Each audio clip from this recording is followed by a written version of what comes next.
হইতেছি বাবা। এবার পদ্ম বনে যাইয়া কিন্তু পদ্ম বনে পৌঁছে গেছে। এদিকে গঙ্গা দুর্গা ভাবছেন মহাপ্রভু মস্তকে হাত দিয়ে কথা দিয়েছে মহাপ্রভুকে স্মরণ করবো। আমি আমাদের কথা রাখতে পারি গঙ্গা দুর্গা কি বলে তবে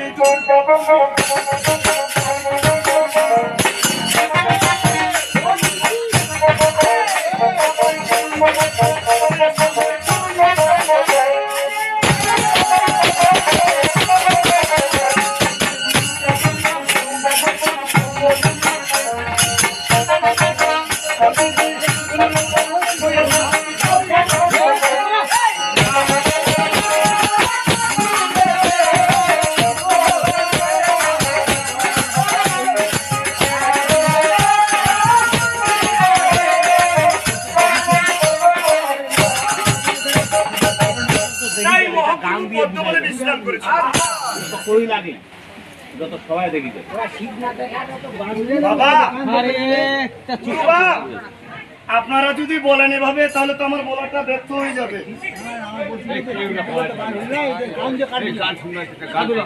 কি বাবা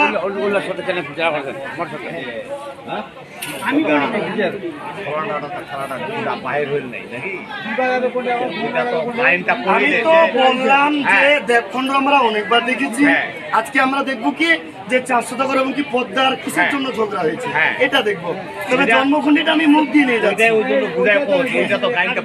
বাবা। আপনারা যদি এইভাবে গ্যাঞ্জাম করেন তাহলে তো আমাদের বসো একটু রেস্ট করে নি। বসে থাকেন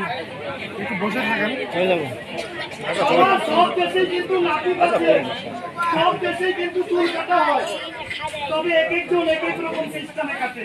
কেউ মাটিতে কাটে, কেউ চেয়ারে কাটে, কেউ আবার দাঁড়ায় দাঁড়ায় কাটে। চুল কিন্তু সবাই কাটে বাবা, সংসার সবাই সাজায়, আমিও সাজাচ্ছি আপনারাও সাজাচ্ছি। সংসার একটাই, মাগার এক একজন এক এক রকমের সংসার এক এক রকম হয়ে থাকে।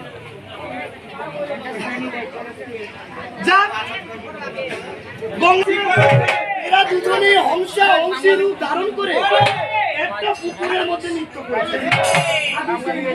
মহাপ্রভু